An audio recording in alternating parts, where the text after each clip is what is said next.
Don't men ever notice signs? Those 5 words shattered everything Ethan thought he understood about kindness. One joke, just one careless moment, and the woman across the hall disappeared behind a door that wouldn't open again. For weeks, he'd been helping her, fixing things, being the good neighbor, the good guy. But he'd missed it completely. She wasn't asking for help. She was asking for him. And now?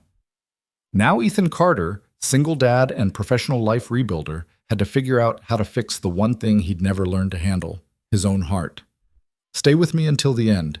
Hit that like button and comment your city so I can see how far this story travels. The Tuesday that changed everything started like every other Tuesday in Ethan Carter's carefully constructed life. 5:30 a.m. The alarm buzzed. He silenced it before the second beep, muscle memory from years of not wanting to wake his daughter. The apartment was dark except for the streetlight bleeding through the thin curtains of their third-floor unit. Ethan sat up, rubbed his face, and felt the familiar weight of another day settle onto his shoulders like a backpack he'd been carrying for so long he forgot what it felt like to put it down. 27 years old, single dad, night shift warehouse supervisor, morning school run expert, dinner from a box specialist. He lived his life in blocks of responsibility, each one stacked carefully on top of the last. And he'd learned the hard way that if you knocked one block loose, the whole thing could come tumbling down. He patted down the narrow hallway to check on Maya. 6 years old, tangled in her purple comforter, one arm thrown over her stuffed rabbit, like she was protecting it from the world. Her nightlight, a plastic moon that cost $3 at the drugstore, cast her face in soft white glow. She looked peaceful, safe. That's all that mattered. Ethan pulled her door halfway closed and headed to the kitchen. The coffee maker gurgled to life. The apartment smelled like old carpet and the faint ghost of last night's mac and cheese. He poured cereal into 2 bowls, set them on the small table that wobbled no matter how many times he adjusted the legs, and started Maya's lunch. Turkey sandwich, apple slices, juice box, granola bar. Same as yesterday. Same as tomorrow. Routine wasn't exciting, but it was reliable, and reliable meant Maya had what she needed. By 6:15, she shuffled into the kitchen in her pajamas, hair sticking up in every direction, eyes barely open. "Morning, Bug," Ethan said, sliding her cereal in front of her. "Morning," she mumbled, climbing into her chair. They ate in comfortable silence. Ethan checked his phone. 3 work emails he'd answer later, a reminder about overdue library books, a weather alert for rain he already knew was coming. Nothing unusual, nothing urgent. Just the steady hum of a life that worked because he'd designed it to work. At 7, they were out the door. Maya's backpack was too big for her, bouncing against her legs as they walked down the hallway toward the building's back stairwell. The hallway smelled like someone's burnt toast and Mrs. Chen's incense from 3B. The carpet was worn thin in the middle. The pattern faded to almost nothing after decades of footsteps. Apartment 3C, right across from Ethan's 3D, had been empty for 2 months. The last tenant, an older guy named Frank, had moved to assisted living. Ethan missed him. Frank used to slip Maya butterscotch candies and tell terrible jokes that made her giggle. The emptiness across the hall felt heavier than it should. But that morning, as Ethan locked his door, he noticed something different. The door to 3C was propped open. He paused, keys still in hand. Music drifted out, something folksy, a woman's voice over acoustic guitar. Boxes were stacked just inside the doorway, brown cardboard towers labeled in neat handwriting, kitchen, books, bedroom. Someone was moving in. "Dad, we're going to be late," Maya said, tugging his sleeve. "Right, yeah, let's go." They headed down the stairs, but Ethan's mind stayed on that open door. New neighbor, that meant introductions, small talk, the awkward dance of figuring out boundaries. He wasn't good at that. He was good at keeping his head down and his life simple.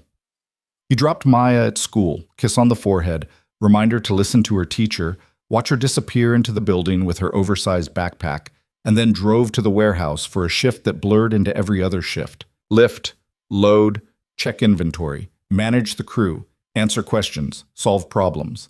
8 hours of putting out small fires so bigger fires didn't start. By 4 p.m., he was back home, parking his beat-up Honda in the lot behind the building. The rain had started, light but persistent, turning the pavement slick and dark. He jogged to the entrance, yanked open the door, and climbed the stairs to the 3rd floor. And that's when he saw her. The moving truck was parked out front, back doors open, ramp extended. A woman stood at the base of the stairs, staring up at the building like it was a mountain she wasn't sure she could climb. Mid-20s, maybe. Dark hair pulled into a messy ponytail, oversized sweatshirt, jeans with a hole in one knee. She looked tired. More than tired. Overwhelmed. Beside her sat a dolly stacked with boxes that looked ready to tip. Ethan slowed. He should keep walking. He had to pick up Maya in an hour. He had laundry to fold, dishes to wash, a life that didn't have room for detours. But the woman glanced up, caught his eye, and something in her expression, part hope, part resignation, made him stop. "Need a hand?"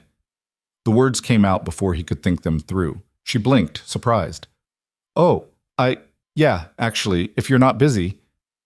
"I've got a few minutes." That was a lie.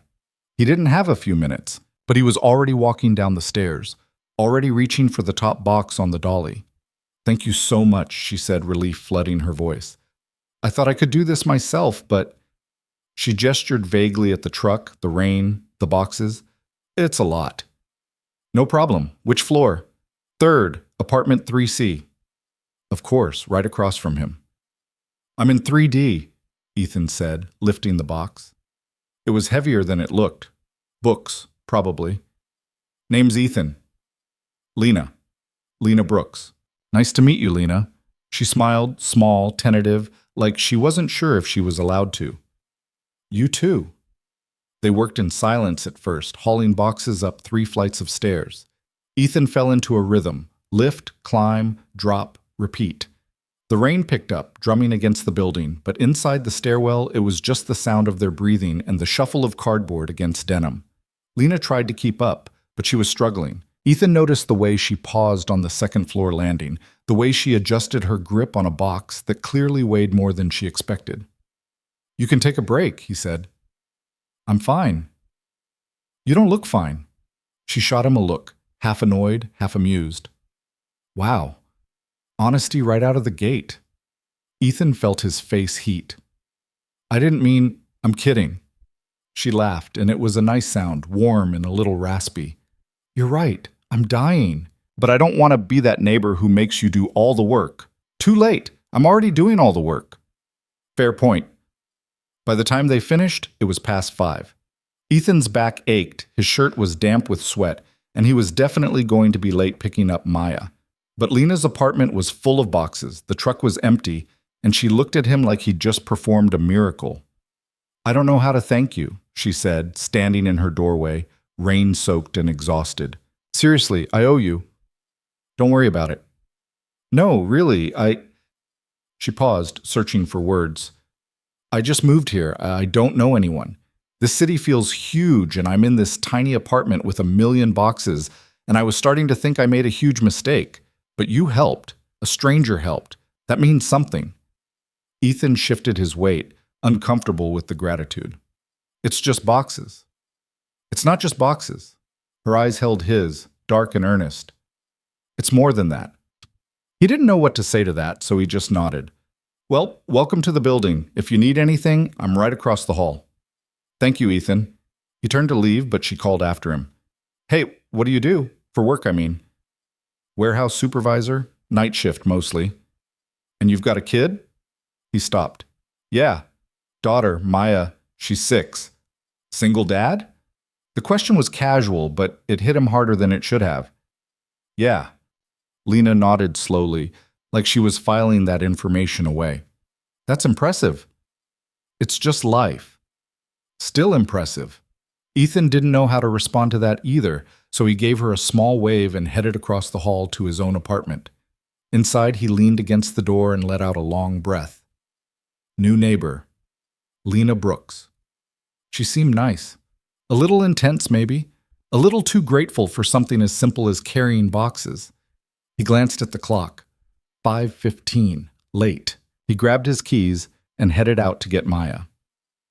That night, after dinner, chicken nuggets and carrot sticks, Maya sat at the table coloring while Ethan cleaned up. The TV murmured in the background, some animated show about talking animals. The apartment felt small and warm, the kind of quiet that Ethan had worked hard to build. Then, 3 soft knocks. Ethan froze. dishcloth in hand. Knocking wasn't unusual. Mrs. Chen sometimes needed help with her computer. The building manager occasionally stopped by about maintenance stuff. But it was late, almost 8, and those knocks felt different, hesitant, uncertain. He dried his hands and opened the door. Lena stood in the hallway, looking embarrassed.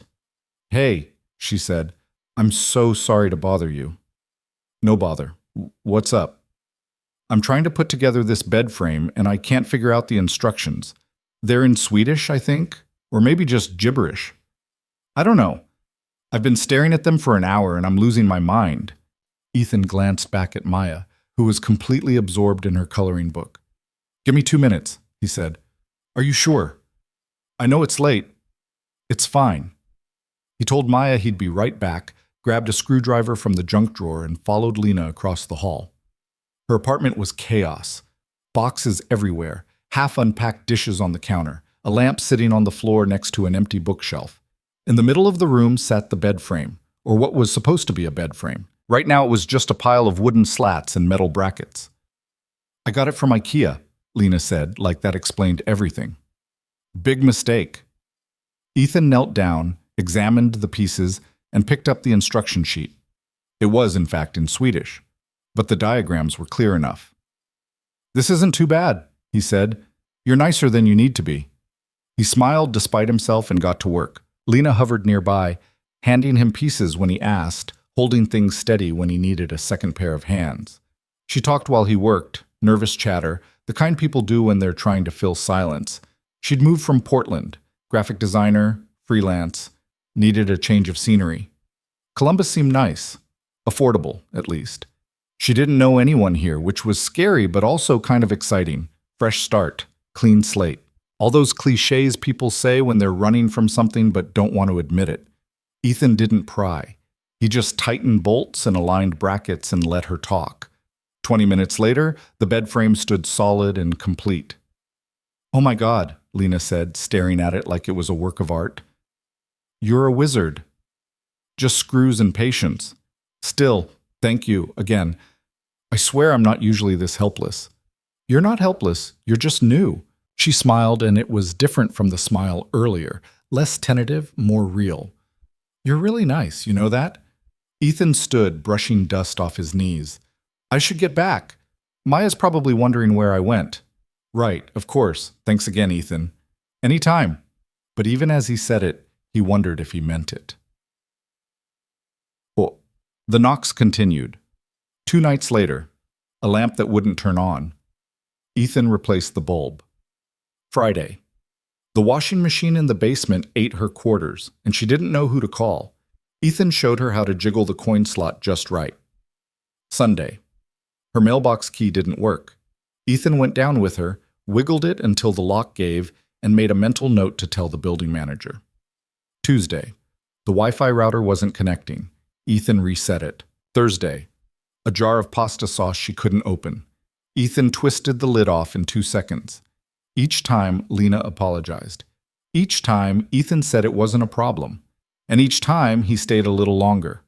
Not much, just an extra minute or 2. She'd offer him tea. She had a whole collection, fancy loose-leaf stuff in glass jars. And he'd say no, then say yes, then sit at her tiny kitchen table while she brewed something that smelled like flowers and spices. They talked. Small things at first, the weather, the building, favorite pizza places. But gradually, the conversations deepened. Lena told him about her ex-boyfriend, the one in Portland who turned out to be terrible at commitment and great at excuses.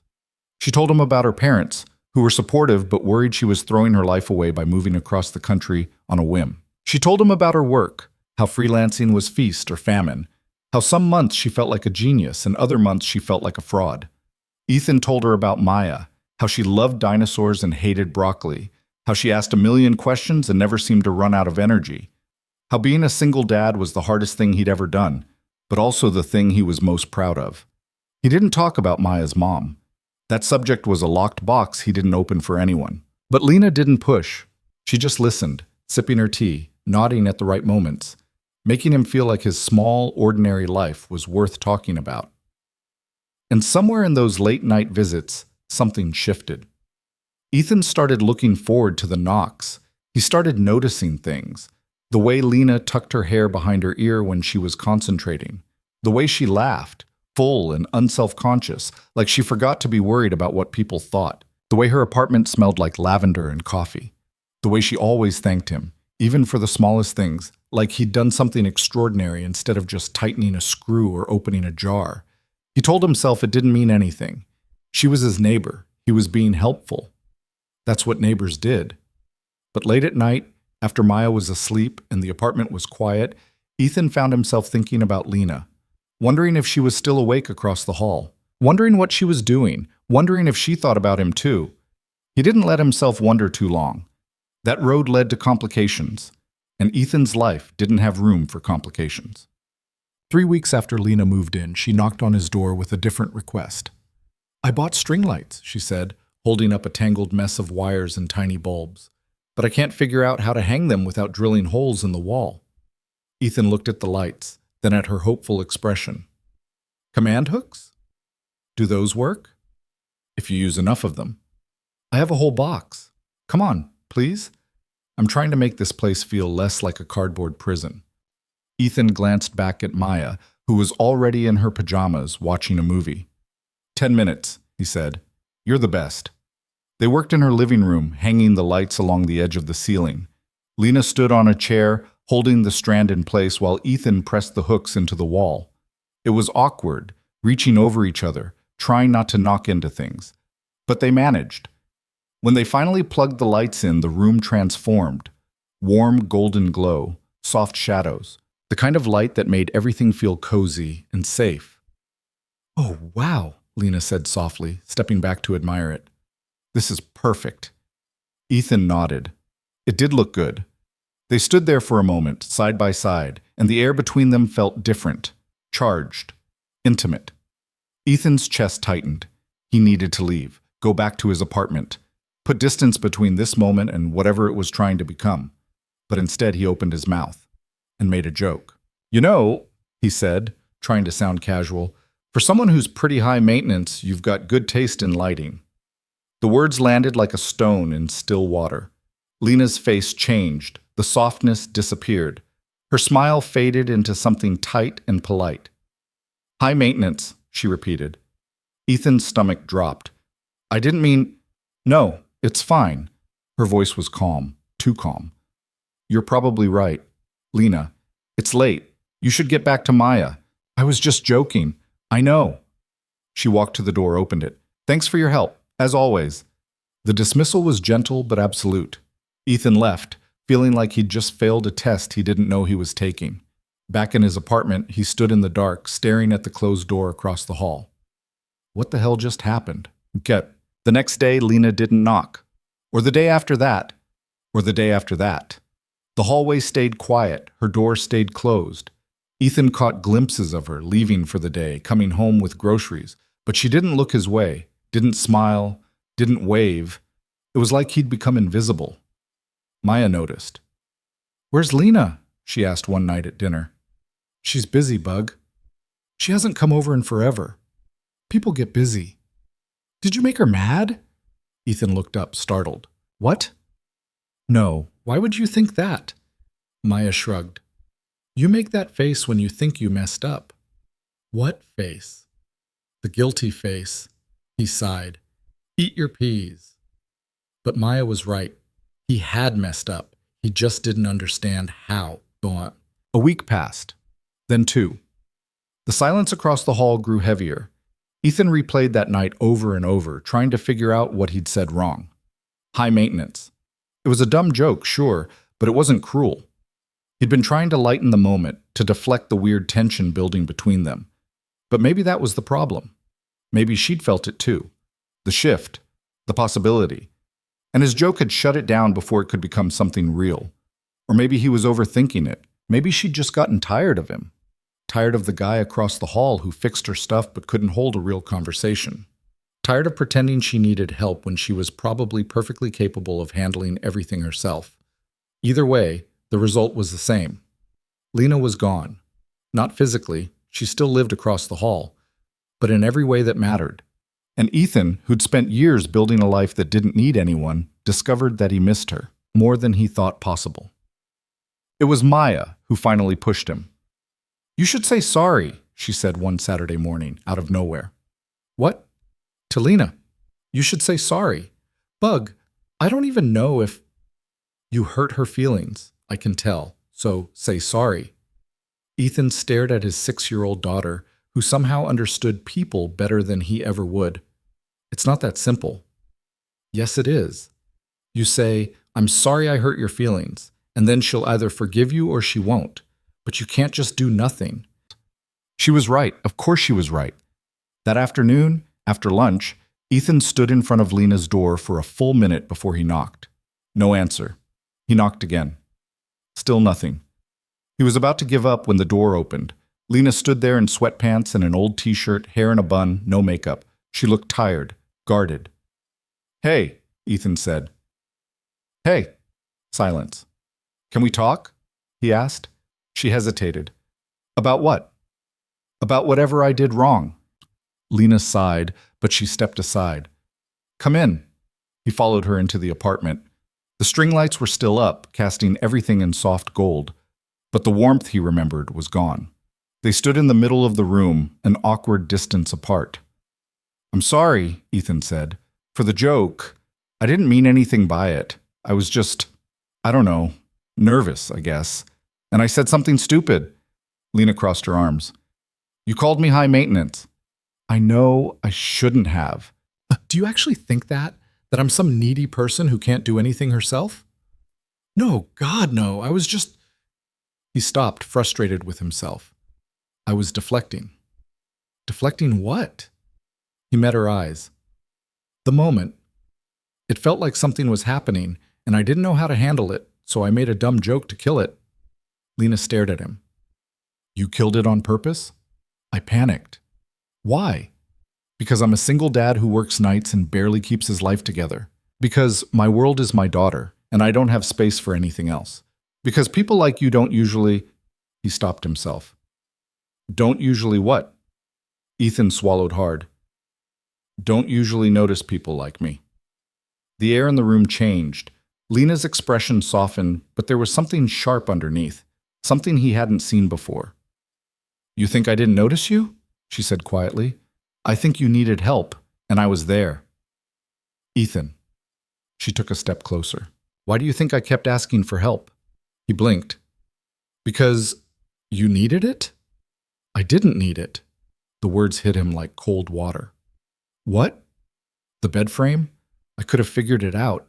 The lamp? I knew the bulb was dead. The jar? I loosened it first. I was trying to get you to spend time with me. I was giving you chances, signs, every single time." Ethan's mind went blank. "You... what?" Lena laughed, but it wasn't happy. It was exhausted. "Don't men ever notice signs?" And there it was. The truth he'd completely missed. She wasn't asking for help because she needed it. She was asking because she wanted him. And he'd treated every moment like a favor, a task, something to check off a list. Ethan felt like an idiot.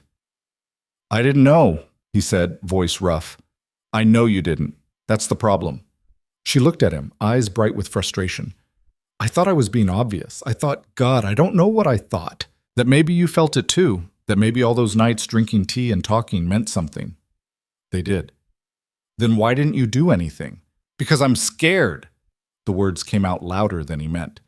"Because the last time I let someone in, she left. Because I have a daughter who depends on me and I can't afford to mess that up.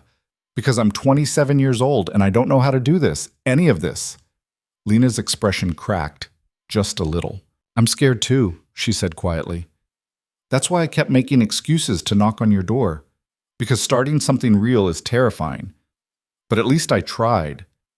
She was right. She'd been trying, over and over, and he'd been too blind or too afraid to see it. "I'm sorry," Ethan said again. "I'm so sorry." Lena nodded slowly. "I know. Can I fix this?" She looked at him for a long moment, and he couldn't read her face. "I don't know, Ethan," she said finally. "Maybe some things can't be fixed with a screwdriver." The words were gentle, but they cut deep. Lena walked to the door, opened it. "I need some time," she said, To figure out if I want to keep trying or if I should just move on. Ethan wanted to argue, to tell her not to give up, but he didn't have the right. So he just nodded and left. The door closed behind him with a soft click that felt louder than a slam. Back in his apartment, Ethan sat on the couch in the dark, head in his hands. Maya climbed up next to him. Did she forgive you? I don't know, Bug. What are you going to do? Ethan didn't have an answer, but for the first time in a long time, he knew he had to figure it out. Because losing Lena, really losing her, wasn't something he could live with. Not anymore. 3 days crawled by like weeks. Ethan went through the motions, work, pick up Maya, dinner, bedtime routine, but his mind stayed stuck on that conversation. On Lena's face when she said, "Don't men ever notice signs?" On the door closing between them with a finality that made his chest ache. He'd replayed every interaction they'd had, seeing them all differently now. The bed frame, the lamp, the jar she could have opened herself. Every knock on his door had been an invitation, and he'd treated them like chores. Maya noticed his distraction immediately. You're doing it again, she said Thursday night, poking at her spaghetti. Doing what? The face. The sad face. Ethan forced a smile. I'm not sad, Bug. Yes, you are. You keep looking at the door. He glanced at their apartment door without meaning to. Across the hall, Lena's unit sat silent. No music playing, no footsteps, nothing. Eat your dinner, he said. Are you and Lena in a fight? It's not a fight. Then what is it? Ethan set down his fork. It's complicated. Adults always say that when they don't want to explain. She wasn't wrong, but how could he explain something he barely understood himself? That he'd been so focused on survival, on keeping their small world safe and functional, that he'd missed someone trying to become part of it. I made a mistake, he said finally, and I'm trying to figure out how to fix it. Maya twirled spaghetti around her fork, thinking, Did you say sorry? Yeah. And she's still mad? She's not mad. She's hurt. There's a difference. What's the difference? Ethan thought about it. Mad goes away faster. Hurt takes longer. Maya absorbed this with the seriousness of someone twice her age. Then you have to wait. I know. But not too long, because then she might forget you're sorry. The wisdom of a 6-year-old, cutting straight to the truth. That night, after Maya fell asleep, Ethan stood at his window looking out at the parking lot. Rain streaked the glass, distorting the streetlights into orange smears. His phone sat on the counter, Lena's number saved from when she'd asked him to text her about the building manager's contact info. He picked it up 3 times. Put it down 3 times. What would he even say? Sorry again? That felt empty. Explaining himself more? He'd already done that. Begging? That felt desperate and selfish. The truth was, Lena had asked for time, and he needed to respect that, even if waiting felt like holding his breath underwater. He set the phone down for good and went to bed. Sleep didn't come easy. Friday morning arrived with weak sunlight and the smell of burnt toast from somewhere in the building. Ethan got Maya ready for school, went through their routine, and tried not to listen for sounds from across the hall. When he opened his door to leave, he nearly stepped on something. A small potted succulent sat on his doormat, the kind that came in those cheap plastic containers from the grocery store. Stuck to the pot was a Post-it note in handwriting he recognized. I'm not good at waiting either. His heart kicked hard against his ribs. Ethan looked at Lena's door, still closed, no sign of her. He picked up the plant carefully, like it might break, and brought it inside. Set it on the kitchen counter where the morning light hit. Maya noticed it immediately when they came back from school drop-off. Where'd that come from? She asked. Lena. Maya's eyes went wide. Does that mean she's not mad anymore? I don't know what it means, Bug. But it meant something. It had to. That afternoon, Ethan went to the tea shop Lena had mentioned once in passing. The fancy one on High Street with the wall of glass jars and the owner who took tea selection way too seriously. He described what he remembered, something with chai, something Lena had called her favorite, and walked out with a small bag of loose-leaf tea that cost more than he wanted to admit. He left it at her door with his own note. Thank you for the plant. I'll try not to kill it. No response came that day, or the next. But Sunday morning, when Ethan checked his phone, there was a text. Lena, succulents are pretty hard to kill. You'll be fine. He stared at the message for a full minute before typing back. Ethan, good to know. How are you? The 3 dots appeared, disappeared, appeared again. Lena, honestly? Confused. Ethan, about what? Lena, about whether I'm brave enough to try this again. His chest tightened. He sat down at the kitchen table, phone in both hands. Ethan, try what again? Lena, letting someone in. The last time didn't go great. Ethan, me neither. Lena, then we're both terrified. Ethan, yeah. Lena, great foundation for whatever this is. Ethan smiled despite himself. Ethan, we don't have to figure it out all at once. The dots appeared and stayed for a long time. Lena, I don't know how to do the slow thing. I either jump all in or I stay completely out. Ethan, what do you want to do? Another long pause. Lena, I don't know yet. Ethan, that's okay. Lena, is it? Ethan, yeah, take your time. Lena, even if it takes a while? Ethan, even then. She didn't respond after that, but Ethan felt something shift, not fixed, not resolved, but open. Like a door that had been locked was now just closed, and maybe it could open again. Monday brought rain and a mountain of work emails Ethan had been ignoring. He sat at the kitchen table after dropping Maya off, laptop open, trying to focus on inventory reports and staffing schedules. But his mind kept drifting to his phone. No new messages. He forced himself to leave it alone. Around noon, a knock startled him out of a spreadsheet haze. His heart jumped. He stood, crossed to the door, opened it. Lena stood in the hallway holding a toolbox. Hey, she said. Hey. My kitchen sink is leaking. I tried to tighten the pipe thing underneath, but I think I made it worse. She held up the toolbox like evidence. I actually need help this time. For real. Ethan couldn't help the smile. Yeah, of course. He followed her across the hall, and the familiarity of it hit him hard. How many times had he done this? Crossed this threshold, fixed something small, stayed for tea, but now everything felt different, careful, fragile. Lena's apartment looked more lived in than before. Books on the shelves, art on the walls, plants in the windows. The string lights still glowed above, softer in the daylight. It's under here, she said, opening the cabinet beneath the sink. Ethan knelt down, peered inside. Water dripped steadily from a loose fitting. Easy fix. Hand me the wrench? She passed it to him. Their fingers brushed. Neither of them mentioned it. He worked in silence, tightening the connection, checking for other leaks. Lena sat on the floor beside him, knees pulled to her chest. I've been thinking, she said quietly. Yeah? About what you said. About being scared. Ethan kept his hands busy, but he was listening. I moved here to start over, Lena continued. To be someone different. Braver, maybe. More independent. But then I met you, and I realized I didn't want to be independent. I wanted to let someone in, and that terrified me. So you asked for help. So I asked for help, she echoed, because it felt safer than just saying what I actually wanted. Ethan tightened the last bolt and sat back. What did you actually want? Lena met his eyes. To know if you felt it too, the thing between us. The possibility. I did, he said. I do. Then why didn't you say anything? Because I didn't think I was allowed to. You're this whole person with a real career and no baggage, and I'm a single dad who barely sleeps and doesn't have time for anything that isn't survival.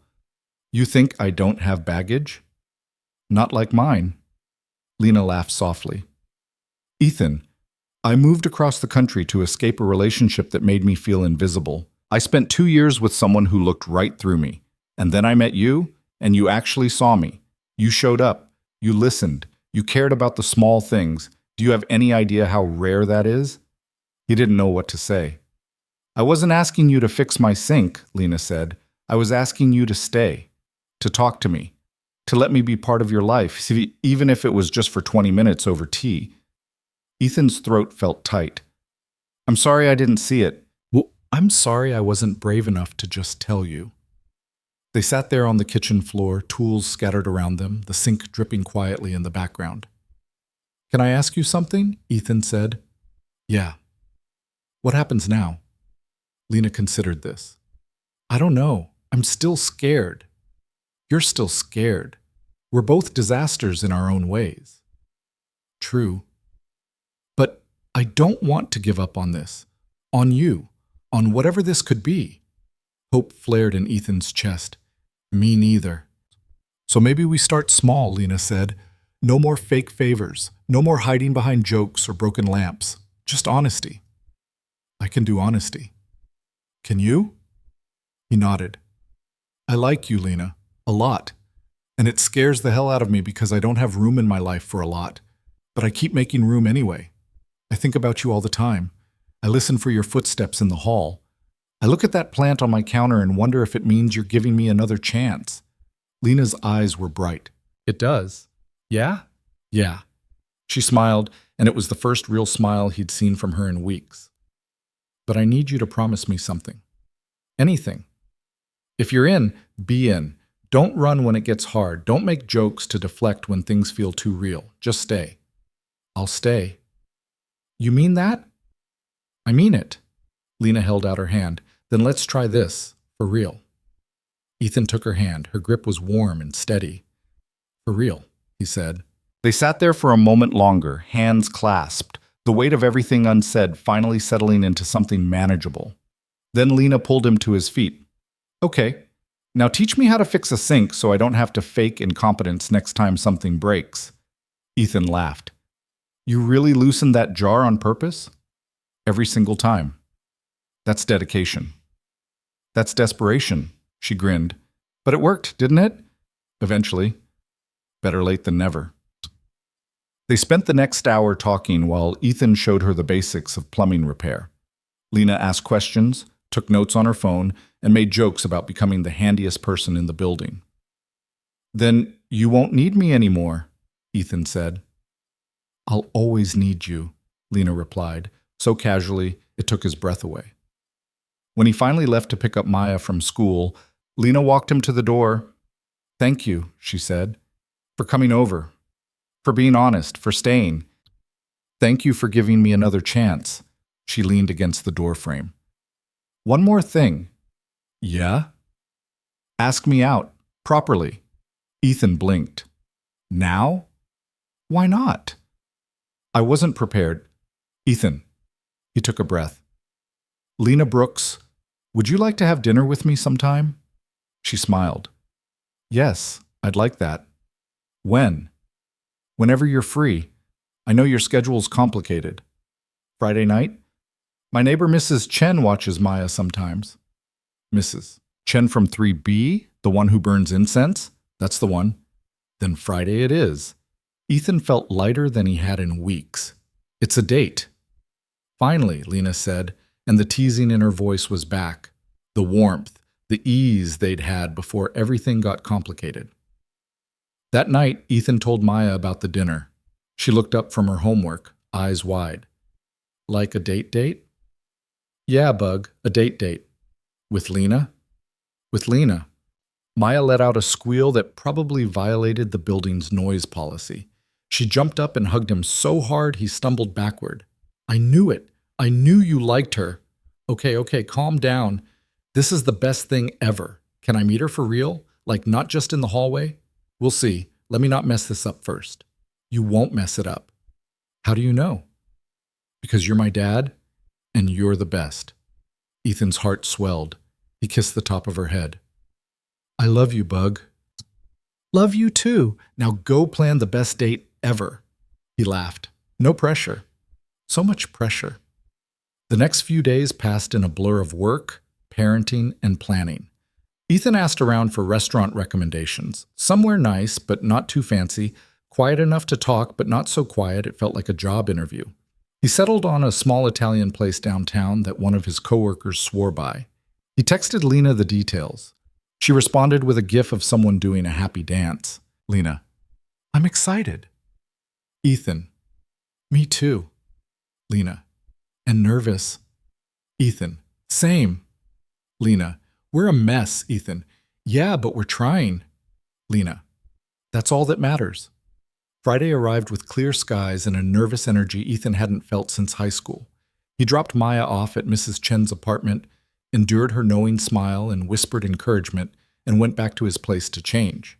He stood in front of his closet for 10 minutes, trying to decide between two nearly identical button-down shirts. Settled on the blue one, changed his mind. Went with the gray one. Second-guessed himself again. Finally, he just picked one and put it on before he could overthink any further.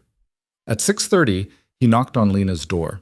She answered looking beautiful in a simple black dress and sneakers, her hair down around her shoulders. "Hi," she said. "Hi. You look wow." She laughed. "You clean up pretty nice yourself." "Thanks. Ready?" "Ready." They walked down to his car, and the awkwardness Ethan feared never materialized. Instead, conversation came easy. Lena told him about a freelance project that was driving her crazy. Ethan told her about a disaster at the warehouse involving a forklift and a very stubborn pallet. The restaurant was warm and dimly lit, with checkered tablecloths and the smell of garlic and fresh bread. They were seated in a corner booth, menus in hand, wine list ignored because neither of them were wine people. "This place is perfect," Lena said, looking around. "How'd you find it?" "Coworker recommendation. He said it's good for—" Ethan stopped. "For what?" "First dates," Lena grinned. "Smart coworker." They ordered pasta for her, chicken parmesan for him, and fell into the kind of conversation that felt like coming home. They talked about everything: childhood memories, worst jobs, embarrassing moments, favorite movies, pet peeves, dreams they'd given up on and dreams they still held. Lena told him about wanting to write a graphic novel someday, something weird and personal that probably wouldn't sell but mattered to her anyway. Ethan told her about wanting to go back to school eventually, maybe study engineering, but the logistics felt impossible with Maya and work. "It's not impossible," Lena said, "just complicated." "That's my specialty." She reached across the table, took his hand. "You're doing an amazing job, with Maya, with everything." "I'm just doing what I have to." "That's what makes it amazing." Dinner stretched into dessert, tiramisu they split between them, and then into coffee neither of them really wanted but ordered anyway to stretch the night longer. When they finally left, it was past 9. The streets were quiet, streetlights glowing against the dark. They walked to the car slowly, in no rush to end the evening. "Thank you for tonight," Lena said. "I had a really good time." "Me too." "I was so nervous I almost canceled 3 times." Ethan stopped walking. "Seriously?" "Seriously. I kept thinking, what if it's awkward? What if we run out of things to say? What if the chemistry was only there when we weren't actually trying? And I'm really glad I didn't cancel." "Me too." They stood there on the sidewalk, close enough that Ethan could smell her perfume, something light and floral that made him think of spring. "Can I be honest about something?" Lena asked. "Always." "I really want to kiss you right now." Ethan's heart stopped and restarted in the span of a second. "Yeah?" "Yeah, but I don't want to mess this up by moving too fast." "Who says it's too fast?" "Every romantic comedy ever made." He smiled. "We're not in a movie." "No, we're better." Ethan stepped closer. "Can I kiss you?" "Please." He leaned in slowly, giving her every chance to change her mind. But she didn't. She met him halfway, her hand coming up to his chest, his hand finding the small of her back. The kiss was soft, tentative, perfect. When they pulled apart, Lena was smiling. "Okay," she said. "Definitely worth the wait." Agreed. They drove back to the apartment in comfortable silence, hands linked across the console. When they got to their floor, they stood in the hallway between their doors, neither wanting to say goodnight. "So," Lena said, "when can I see you again? Tomorrow? Too eager?" "I don't care," she laughed. "Tomorrow works, but daytime. I want to meet Maya for real." Ethan's chest tightened in the best way. "Yeah?" "Yeah, if that's okay with you." "More than okay?" "Good." Lena kissed him again, quick and sweet. Good night, Ethan. Good night, Lena. She disappeared into her apartment, and Ethan stood there for a moment, grinning like an idiot. Inside, he texted Mrs. Chen that he was back. She brought Maya home 20 minutes later, full of questions. How was it? Did you have fun? Did you kiss her? Bug, you totally kissed her, I can tell. Ethan couldn't even deny it. It was a good night. The best night? Yeah, the best night. Maya hugged him tight. I'm happy for you, Dad. Thanks, Bug. Does this mean Lena's your girlfriend now? I don't know. Maybe. We'll see. She better be, because she's perfect for you. Ethan kissed the top of her head. Get ready for bed. It's late. Will she come over tomorrow? Actually, yeah, she wants to meet you. Maya's eyes went huge. Really? Really? Oh my gosh, I have to clean my room and pick out a good outfit. And, Maya, breathe. She already likes you. How do you know? Because I told her about you, and she smiled the whole time. That seemed to satisfy her. She headed to her room, already planning, and Ethan sank onto the couch, exhausted and happy in equal measure. His phone buzzed. Lena, I can't stop smiling. Ethan, me neither. Lena, thank you for tonight, for everything. Ethan, thank you for not giving up on me. Lena, never. He fell asleep that night with his phone on the pillow beside him, Lena's last text still glowing on the screen. For the first time in years, Ethan's life felt like more than just survival. It felt like possibility. Saturday morning came too early and not early enough. Ethan woke to Maya jumping on his bed at 7 a.m., already dressed in her favorite purple shirt and the jeans with sparkles on the pockets. Dad, wake up! Lena's coming over today! He groaned, pulling the pillow over his head. Bug, it's 7 in the morning. So, we have to get ready. She's not coming until 10. That's only 3 hours. Ethan gave up on sleep. He rolled out of bed, stumbled to the kitchen, and started the coffee maker while Maya bounced around the apartment like a pinball, straightening pillows and reorganizing things that didn't need reorganizing. Should I make cookies? She asked, appearing in the kitchen doorway. Do you think she likes cookies? Everyone likes cookies, but we're not making cookies at 7 in the morning. Why not? Because I haven't had coffee yet, and baking requires brain function. Maya crossed her arms. You're not taking this seriously. Ethan turned to her, fighting a smile. What exactly am I supposed to be taking seriously? First impressions. Lena's meeting me for real today, not just in the hallway. This matters. The earnestness in her voice hit him square in the chest. She was 6 years old and already understood that some moments counted more than others. He knelt down to her level. She already knows you're amazing. I've told her 1,000,000 times, but telling and meeting are different. True, but Maya, she's nervous too. She wants you to like her. Of course I like her. She makes you happy. Ethan pulled her into a hug. You make me happy, Bug. I know, but you smile different now, like you're not just pretending everything's okay, like it actually is.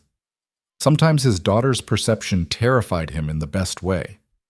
They spent the next 2 hours cleaning the apartment to Maya's exacting standards. Ethan vacuumed, wiped down surfaces, and hid the pile of unopened mail that had been sitting on the counter for a week. Maya organized her toy corner, arranged her stuffed animals by size, and changed her outfit twice before settling back on the original purple shirt. At 9:30, Ethan's phone buzzed. Lena, is it weird that I'm nervous to meet a 6-year-old? Ethan, she's nervous to meet you too. Lena, really? Ethan, she changed her outfit twice. Lena, I've changed mine 3 times. We're matching. Ethan, you're going to be fine. Lena, what if she hates me? Ethan, impossible. Lena, you have to say that. Ethan, I mean it. Lena, okay. Deep breath. See you in 30 minutes. Ethan set his phone down and looked at Maya, who was now standing by the door like a soldier awaiting inspection. Ready? He asked. Ready. Are you? Honestly? No idea. Dad, I'm kidding. Yeah, I'm ready. At exactly 10 o'clock, 3 soft knocks sounded on the door. Maya's eyes went wide. Ethan took a breath and opened it. Lena stood in the hallway holding a canvas tote bag, wearing jeans and a soft green sweater that brought out the color in her eyes. She looked beautiful and terrified. "Hi," she said. "Hi, come in." She stepped inside and her gaze went immediately to Maya, who stood frozen in the middle of the living room. "You must be Maya," Lena said, her voice gentle. "I've heard so much about you." Maya nodded, suddenly shy. "Hi. I brought you something. I hope that's okay." Lena reached into her tote bag and pulled out a sketchbook and a set of colored pencils. "Your dad mentioned you like to draw." Maya's eyes lit up. She stepped closer, taking the gifts carefully like they were made of glass. "These are for me? If you want them." "I love them. Thank you." "You're welcome." The tension in the room eased immediately. Maya carried the sketchbook to the couch, already flipping through the blank pages with reverence. Lena caught Ethan's eye and smiled, relief written all over her face. "Coffee?" Ethan asked. "Please." They moved to the kitchen while Maya settled in with her new art supplies. Ethan poured 2 mugs, and they stood by the counter, close but not touching, both hyper-aware of the little person watching them from the couch. "She's adorable," Lena whispered. "She's been preparing for this since 7 a.m. So have I. You brought the perfect gift. I stressed about it for 2 hours last night. Almost went with a stuffed animal, but that felt too generic. Then I thought about books, but I didn't know what she'd already read. Art supplies felt safe." "It was perfect," Ethan said again. Maya appeared at his elbow. "Can Lena draw with me?" "If she wants to." Maya turned to Lena with hope radiating from every pore. "Do you want to?" "I would love to," Lena said. They settled on the living room floor, sketchbook between them. Maya immediately started drawing a dinosaur with improbable proportions and complete confidence. Lena watched for a moment, then picked up a pencil and started adding details to the background. "What kind of dinosaur is that?" Lena asked. "T-Rex. His name is Gerald." "Gerald the T-Rex. I like it." "What are you drawing?" "A volcano. I figure Gerald needs somewhere dramatic to live." Maya grinned. "Can you make it exploding?" "Absolutely." Ethan watched from the couch, coffee in hand, heart doing something complicated in his chest. This moment felt too good, too easy, like a life he'd never imagined could be his. Lena fit here, in his apartment, with his daughter, in the space he'd built so carefully around just the two of them. And that scared him more than he wanted to admit. An hour passed in comfortable creativity. Maya talked nonstop, the way she did when she felt safe with someone. She told Lena about school, her best friend Harper, her teacher Ms. Rodriguez, who always smelled like vanilla, the boy in her class who ate paste. Lena listened like every detail mattered. She asked questions, laughed at the right moments, treated Maya like a whole person, not just a kid to be tolerated. "You're really good at drawing," Maya said, studying Lena's addition to their collaborative masterpiece. "Thanks. I do it for work sometimes." "You get paid to draw?" "Sort of. I'm a graphic designer. I make pictures for websites and ads and stuff." Maya's eyes went huge. "That's the coolest job ever. It has its moments. Can you teach me?" "Sure. What do you want to learn?" "Everything." Lena laughed. "That might take a while." "I have time." The simplicity of it, the assumption that Lena would be around, that there would be more days like this, made Ethan's throat tight. Around noon, Maya's stomach growled loud enough to hear across the room. "Lunch?" Ethan suggested. "Can Lena stay?" Maya asked immediately. Ethan looked at Lena. "No pressure." "I'd love to stay," Lena said. "If that's okay." "More than okay." They made sandwiches together, all 3 of them crowded into the small kitchen. Maya insisted on helping, which meant everything took twice as long but felt infinitely better. Lena cut vegetables while Maya arranged chips on plates with the precision of a surgeon. Ethan handled the actual sandwich assembly, and somehow they made it work without bumping into each other too much. They ate at the table that wobbled. Maya told a long, complicated story about a game she played at recess involving dragons and a magic tree. Lena followed along perfectly, asking clarifying questions that made Maya beam with importance. After lunch, Maya convinced Lena to play with her in the tiny backyard area behind the building. Ethan followed them down, watching as they chased each other around the patchy grass, Lena laughing as Maya explained the elaborate rules of a game she was clearly inventing as she went. Other parents were out with their kids, and Ethan saw the looks. The curiosity. Mrs. Chen from 3B gave him a thumbs up so obvious it was almost embarrassing. He waved back, trying not to overthink what this looked like to everyone else. A family. It looked like a family. The thought should have felt too big, too soon, but instead it felt right. Around 3, Maya started to fade. The early wake-up and the excitement caught up with her all at once. She yawned, rubbing her eyes. "Someone's tired," Ethan said. "I'm not tired," Maya protested, yawning again. "How about a movie?" Lena suggested. "Something we can all watch together." Maya perked up immediately. "Can we watch Moana?" "I love Moana." They settled on the couch. Maya in the middle, Ethan on one side, Lena on the other. 10 minutes in, Maya's head drooped onto Lena's shoulder. 20 minutes in, she was out cold. Lena looked down at her, then at Ethan, eyes soft with something he couldn't name. "Should I move?" she whispered. "Only if you want to." "I don't." They watched the movie in near silence. The only sound, Maya's steady breathing and the dialogue from the TV. Ethan couldn't focus on the screen. He kept looking at Lena, at the way she'd adjusted her position to make sure Maya was comfortable, at the gentle way she brushed a strand of hair off Maya's face. When the movie ended, Lena carefully extracted herself and helped Ethan carry Maya to her bedroom. They tucked her in together, and it felt so natural it hurt. Back in the living room, they stood in the middle of the floor, suddenly awkward, without Maya between them. "That was a really good day," Lena said quietly. "Yeah, it was. She's an incredible kid. She liked you. A lot." "The feeling's mutual." Lena stepped closer. "Thank you for letting me be part of this. I know it's not easy bringing someone into your life when you have a daughter to think about." "It's terrifying, actually. I know. But I want you here." "She wants you here. That matters more than the fear." Lena reached for his hand. "What if I mess this up? What if you don't?" "I'm serious, Ethan. I've never done this before. The whole," she gestured vaguely, "step-parent adjacent thing. I don't know the rules."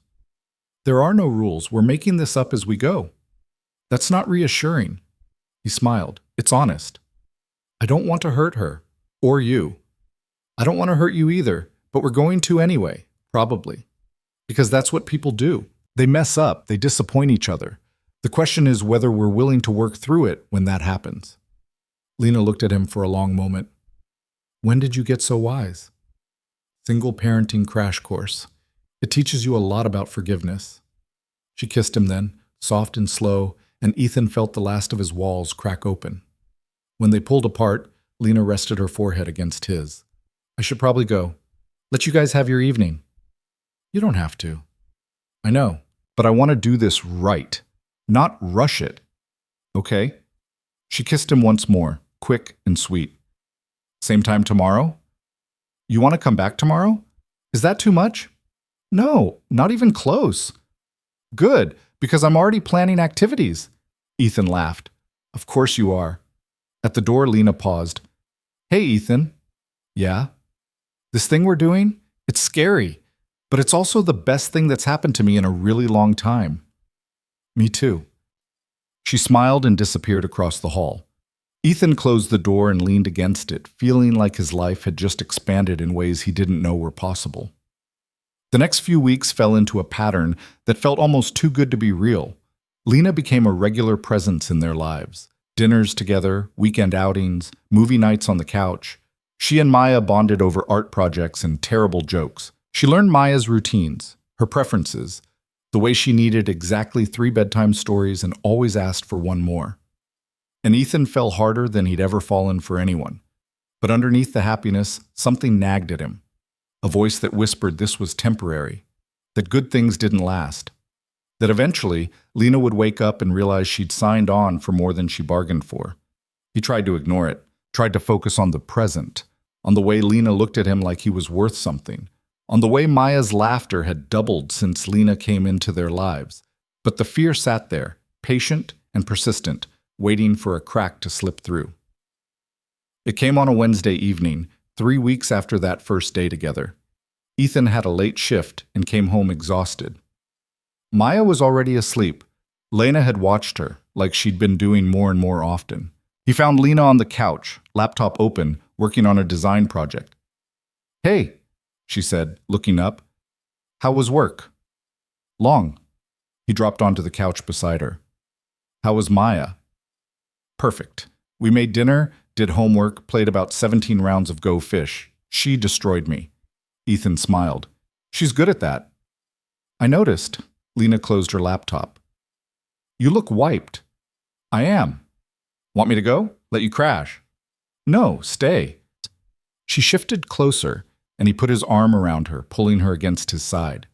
They sat in comfortable silence, the TV playing something neither of them was watching. "Can I ask you something?" Lena said after a while. "Always." "Where's this going?" The question hit him like cold water. "What do you mean?" "I mean, we've been doing this for a few weeks now. And it's been amazing, but I need to know, is this just fun for you, or is it something more?" Ethan's chest tightened. "It's more. You know it's more." "Do I?" He pulled back to look at her. "What's this about?" Lena's expression was careful, guarded. "I'm falling for you, Ethan, for both of you. And that's terrifying because I don't know if you're in the same place, if you see a future here, or if you're just, I don't know, enjoying the moment." "I'm not just enjoying the moment." "Then what are you doing?" The truth stuck in his throat. He was terrified, waiting for the other shoe to drop, expecting her to leave because everyone eventually left. But he couldn't say that, so he said, "I'm trying not to screw this up." "By keeping me at arm's length?" "I'm not." "You are, though. You let me in, but only so far. I spend all this time with you and Maya, but we've never talked about what we're actually doing. If we're together. If this is serious. I feel like I'm walking on eggshells, trying to figure out where I stand." Ethan stood up, running a hand through his hair. "This is serious to me." "Is it?" "Because it feels like you're hedging your bets, like you're waiting to see if I'll bail before you fully commit." "That's not fair, isn't it?" Lena stood too, facing him. "I've put everything on the line here. I've opened up to you. I've fallen in love with your daughter. I've rearranged my life to make space for you, and I don't regret it. But I need to know if you're doing the same, or if I'm just a convenient distraction from your loneliness." The words cut deep because they hit too close to a fear he'd never voiced. "You're not a distraction." "Then what am I?" "You're—" He stopped, frustrated with himself. "You're everything, okay? You're everything I didn't know I needed. But yeah, I'm scared. I'm terrified. Because the last person I let in like this walked away and didn't look back. And I can't do that again. Not with Maya in the picture. Not when she's already attached to you." Lena's expression softened. "I'm not going anywhere." "You say that now." "I mean it. So did she." The silence that followed was heavy and painful. "I'm not her, Ethan," Lena said quietly. "I'm not whoever hurt you. I'm here. I'm choosing this. I'm choosing you. Both of you. But I need you to choose me back. Fully. Not halfway. Not with one foot out the door.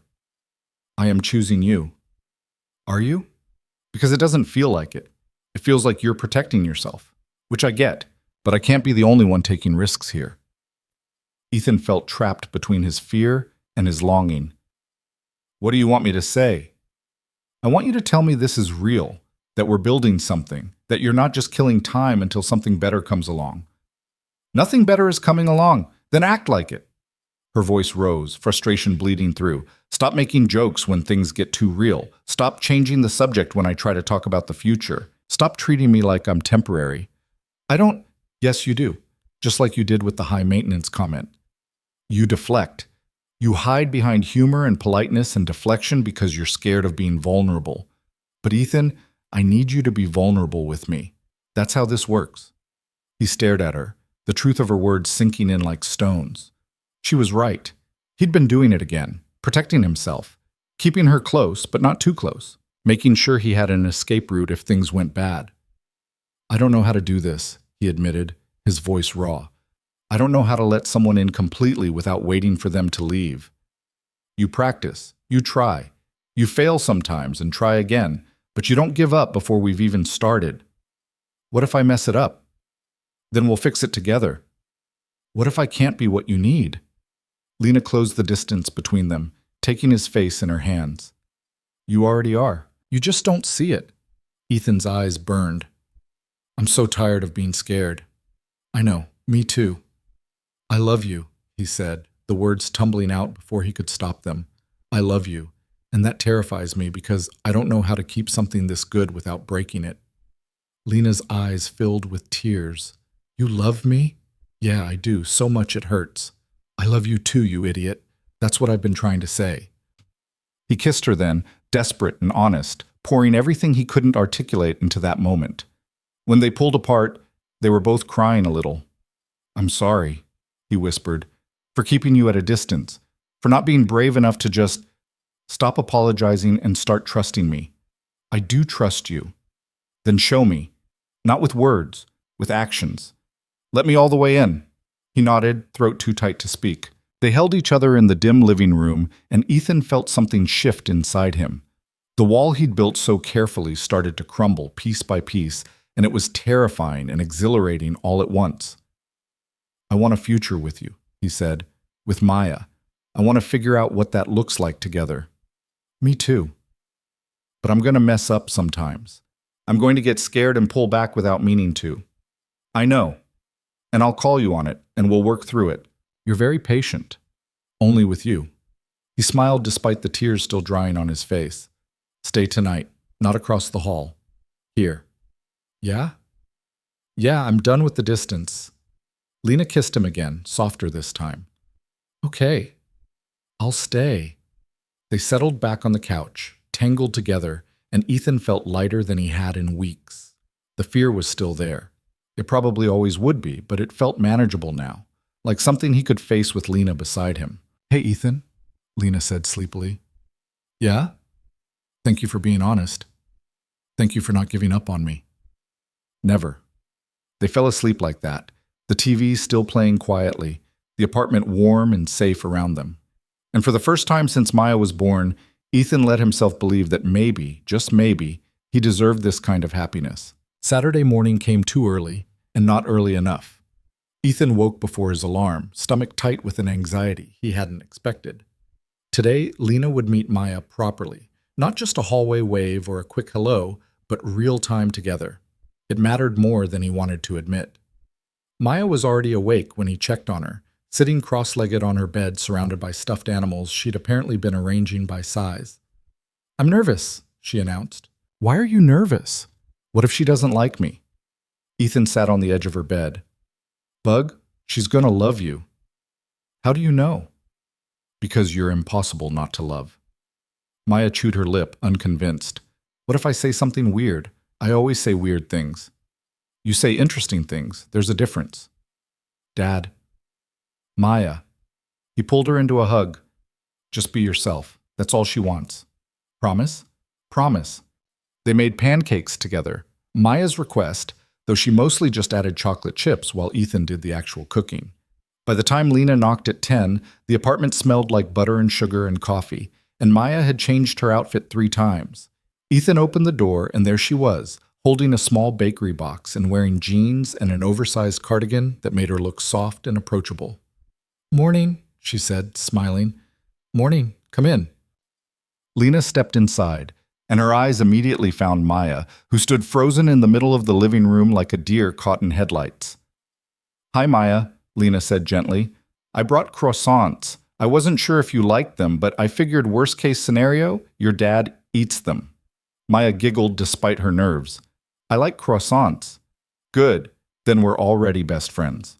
Just like that, the tension broke. They ate breakfast at the small kitchen table, plates crowded together, conversation flowing easier than Ethan had dared hope.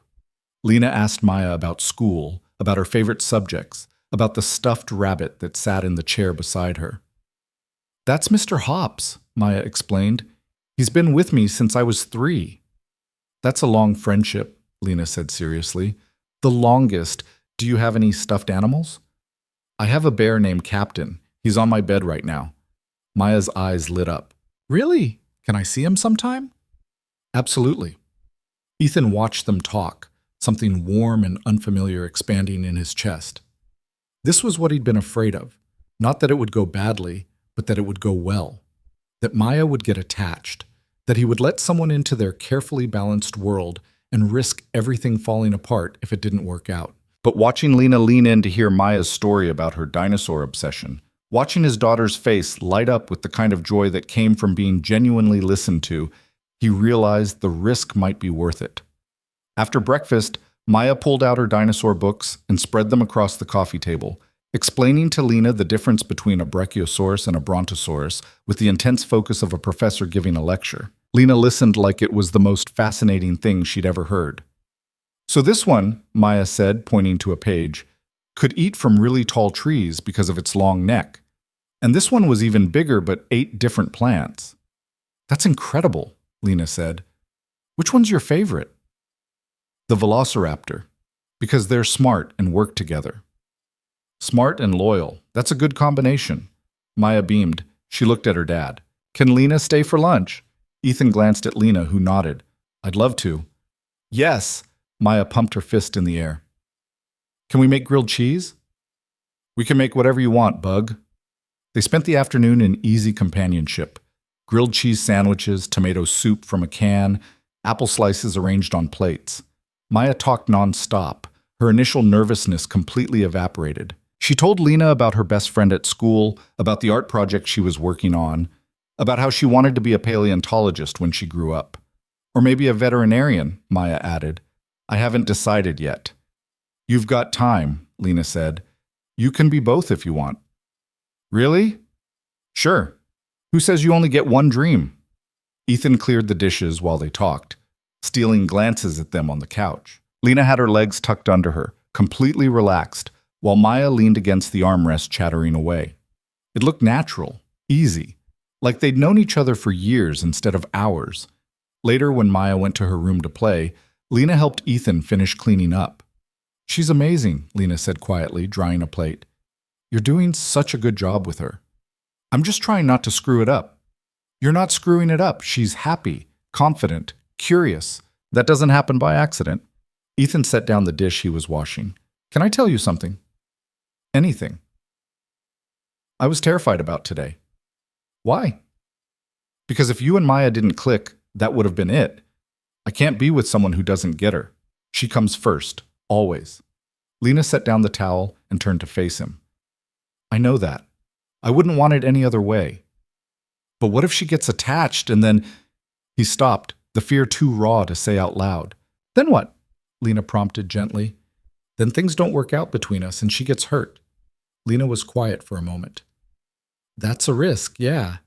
But Ethan, she's already attached. I can see it. And honestly, so am I. His throat tightened. Yeah? Yeah. I like her. I like you. I like this, whatever we're building. And I know it's scary, but I'm not going anywhere. You can't promise that. No, she admitted. I can't promise forever. Nobody can. But I can promise I'll try. I can promise I'll show up. Isn't that enough to start? It should have been. But the part of Ethan that had spent years protecting Maya from disappointment, from chaos, from anything that might shake their foundation, that part still hesitated. Lena must have seen it on his face because she stepped closer and took his hand. I know you've been hurt, she said. I don't know the whole story, but I can see it. Someone left. Someone made you feel like you couldn't count on anyone. And now you're standing here trying to decide if I'm going to do the same thing. Ethan looked away. Her mom left when Maya was 2, just packed up and disappeared. No explanation, no goodbye, just gone. The words hung in the air between them. I'm sorry, Lena said softly. I spent years angry about it. Angry at her for leaving, angry at myself for not seeing it coming. But mostly I was terrified that Maya would grow up thinking it was her fault, that she wasn't enough to make her mom stay. Does she remember her? Barely. Sometimes she asks questions, but mostly she's just accepted it's the two of us. And that's been enough until... He stopped. Until me, Lena finished. Yeah. She squeezed his hand. I'm not her. I don't know who she was or why she left, but I'm not that person. And I need you to believe that. I want to. Then start there. Want to believe me. Try to trust me. Let me prove it. Before Ethan could respond, Maya appeared in the doorway. Are you guys okay? She asked, eyes flicking between them. We're great, Bug, Ethan said quickly. You look sad. Just talking about grown-up stuff. Maya walked over and wrapped her arms around both of them, pulling them into an awkward three-person hug. I don't like when people are sad, Lena laughed, her voice thick. We're not sad. Promise. Good. Because I want Lena to stay for movie night. Ethan looked at Lena over Maya's head. You up for a kids' movie? Always. They settled on the couch, Maya in the middle, Ethan on one side, Lena on the other. The movie was something animated with talking animals that Ethan had seen a dozen times, but he barely watched it. Instead, he watched Maya lean into Lena's side halfway through, watched Lena absently play with his daughter's hair, watched the way this moment felt like something he'd been missing without knowing it. When the credits rolled, Maya was fighting sleep.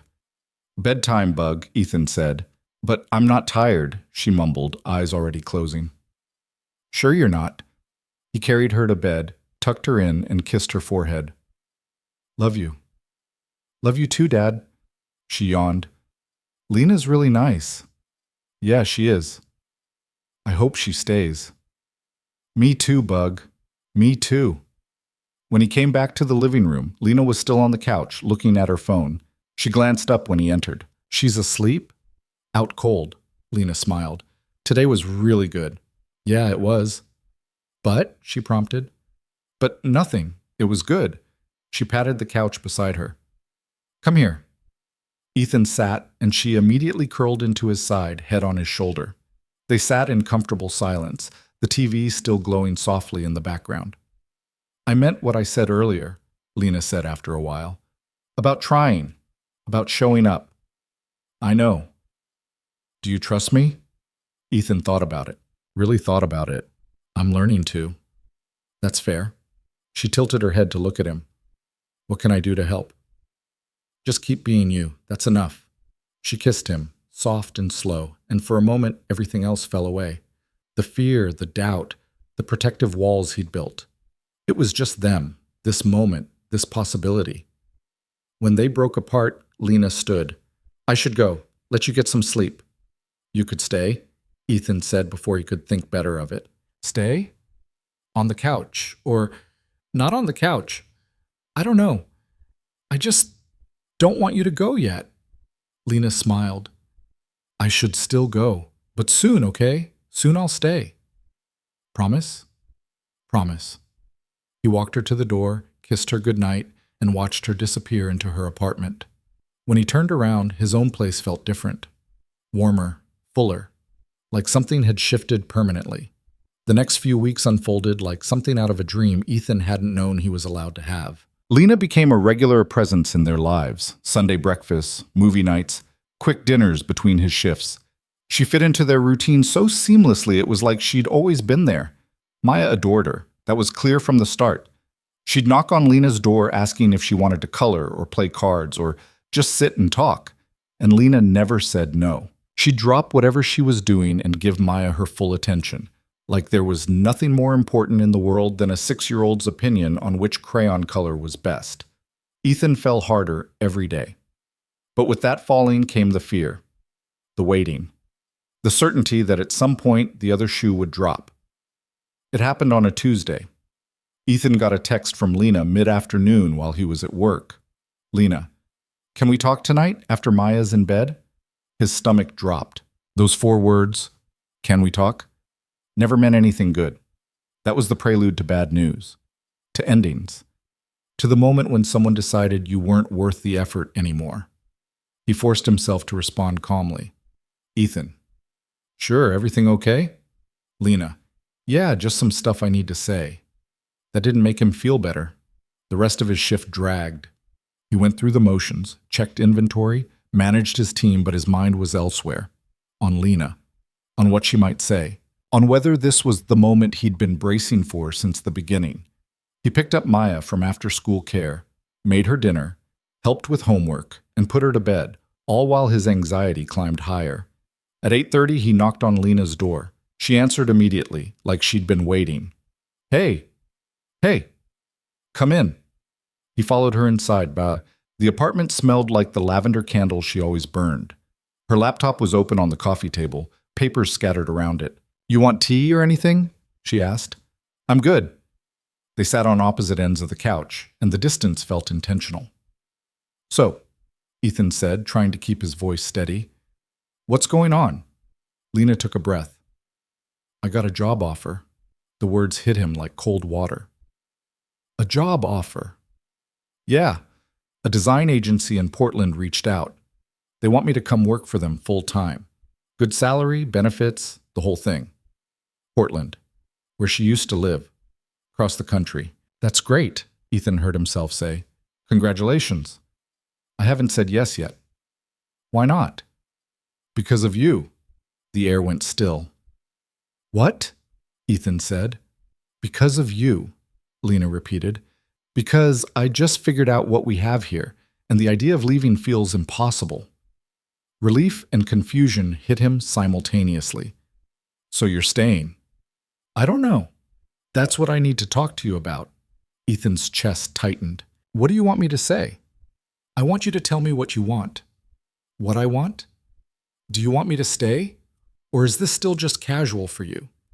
Because if it is, then I'll take the job. I'll go. But if this is real, if we're building something that matters, then I need to know." Ethan stared at her. "Are you seriously asking me if this is real?" "Yes." "Lena, He stopped, frustration rising. "I let you into my life, into Maya's life. I don't do that. I don't let people in because it's too risky. But I let you in because this is real. Because you're—" He struggled for words. "You're everything I didn't know I was allowed to want." Lena's eyes were bright. "Then why do you keep waiting for me to leave?" The question cut deep. "Because everyone leaves," he said quietly. "That's what I've learned. People promise they'll stay, and then they don't. And I can handle that for myself. But Maya, she's already attached to you. If you go, it'll break her heart. And I can't—" His voice cracked. "I can't let that happen." "So you're protecting her by keeping me at arm's length." "I'm protecting her by being realistic." Lena shook her head. "No, you're protecting yourself by assuming the worst. Can you blame me?" "No," she admitted. "I can't. But Ethan, you have to understand, I'm terrified too. I moved here to escape something that hurt me. I didn't plan on meeting you. I didn't plan on caring this much. And now I have a choice to make, and I can't make it alone. What do you need from me? I need to know if you're in this, really in this. Because if you are, I'll turn down the job. I'll stay. But I can't stay for someone who's halfway out the door emotionally." Ethan felt the weight of the moment pressing down on him. This was it. The choice. The leap. "I'm in," he said. "I'm all in." "You mean that?" "Yes, I'm scared, and I'm probably going to mess this up in 100 different ways. But I don't want you to go. I want you here, with me, with us." Lena's face crumpled, and she launched herself across the couch into his arms. He caught her, held her tight, felt her shake with emotion. "I didn't want to go," she whispered. "I just needed to know you wanted me to stay. I want you to stay, so much." They held each other for a long time, the fear and doubt dissolving into something solid and sure. When they finally pulled apart, Lena wiped her eyes and laughed. "I'm declining the job." "Are you sure?" "I've never been more sure of anything." "What if you regret it?" "I won't. This, you, Maya, this life we're building, this is what I want. Not some fancy job in a city I already left behind." Ethan kissed her, pouring everything he couldn't say into that kiss. Relief, gratitude, love, love. The realization hit him like a freight train. He loved her, completely, terrifyingly, undeniably. "Lena," he said, pulling back just enough to see her face. "Yeah? I love you." Her breath caught. "You do?" "Yeah, I think I have for a while. I was just too scared to say it." Tears spilled down her cheeks, but she was smiling. "I love you too. So much it scares me." "Good scary or bad scary?" "The best scary." They stayed up late talking through everything, her decision, their future, what came next. By the time Lena finally went back to her apartment, it was past midnight, and Ethan felt lighter than he had in years. The next morning, he told Maya over breakfast. "Lena's staying in Columbus," he said casually, pouring cereal. Maya looked up, eyes wide. "She's not moving?" "Nope." She turned down a job to stay here. Because of us? Yeah, Bug. Because of us. Maya's face split into the biggest smile Ethan had ever seen. Does that mean she's your girlfriend for real now? Yeah, for real. Can we tell her we're happy she stayed? I think she already knows, but we can tell her anyway. That afternoon, they knocked on Lena's door together. When she answered, Maya threw her arms around her waist. Thank you for staying, Maya said, voice muffled against Lena's stomach. Lena looked at Ethan, eyes shining, then knelt down to Maya's level. Thank you for making me want to stay. Will you come have dinner with us tonight? I'd love to. As they headed back across the hall, Maya slipped her hand into Ethan's. Dad? Yeah, Bug. I think we're really lucky. Ethan glanced back at Lena, who was watching them with a soft smile. Yeah, I think we are too. That night, they made tacos together. Flour everywhere, cheese scattered across the counter, laughter filling every corner of the small kitchen. And for the first time in his adult life, Ethan felt like his world wasn't just surviving, it was thriving. The weeks that followed Lena's decision felt like watching a photograph develop, slowly revealing something beautiful that had been there all along, just waiting to become clear. Life settled into a new rhythm, one that included all three of them instead of just two. Mornings became a rotation of whose apartment they'd gather in for breakfast. Some days Ethan would wake to find Lena already in his kitchen, making coffee and chatting with Maya about her dreams from the night before. Other days he'd cross the hall with his daughter in tow, and they'd sit at Lena's small table eating toast and jam while rain pattered against the windows. It was domestic in a way that should have felt suffocating to Ethan. He'd spent so long protecting his independence, his carefully controlled world, but instead it felt like breathing after holding his breath for years. Still, fear had a way of creeping in during quiet moments. One evening in late October, after Maya had gone to bed, Ethan sat on his couch scrolling through his phone when he came across a post from an old coworker. The guy had just gone through a divorce, was posting cryptic things about trust and betrayal, about how you never really knew someone until they decided to leave. Ethan stared at the words longer than he should have. A knock pulled him from his thoughts. Lena, still in her pajamas, even though it was barely 8:30. Hey, she said when he opened the door. You okay? You've been quiet tonight. Yeah, just tired. She didn't buy it. She never did. Ethan. He sighed and let her in. They sat on the couch, and he showed her the post without explaining why it bothered him. Lena read it, then set his phone down. You're spiraling. I'm not. You are. I can see it. What's going on in your head? He wanted to lie, to say everything was fine, but they'd promised honesty, and that meant even the ugly, irrational parts. What if this doesn't last? He said quietly. What if 6 months from now, or a year, you wake up and realize this isn't what you want, that we're not what you want? Where's this coming from? It's always there, the waiting, the wondering when it's going to fall apart. Lena was quiet for a moment. Do you know what I think about when I wake up in the morning? What? I think about whether you and Maya want to get coffee at that place on the corner, or if we should cook breakfast, or if maybe we should all just stay in bed and be lazy. She took his hand. I don't think about leaving. I think about staying. Every single day I choose to stay. But what if that changes? Then I'll tell you. I won't just disappear. I won't do what she did to you. Lena's voice was firm. But Ethan, you have to stop punishing me for something someone else did. The words stung because they were true. I'm not trying to punish you. I know. You're trying to protect yourself. And I get that. But at some point, you have to decide if you're going to let yourself be happy or if you're going to keep waiting for the other shoe to drop. Ethan looked at their intertwined hands. I want to be happy. Then be happy. Right now. With me. Stop waiting for it to end and just be here. He pulled her close, buried his face in her hair. I'm trying. I know. And I'll keep reminding you as many times as you need. They sat like that until Ethan's breathing evened out, until the tightness in his chest loosened, until he could think about tomorrow without automatically bracing for disaster. But the real test came 2 weeks later.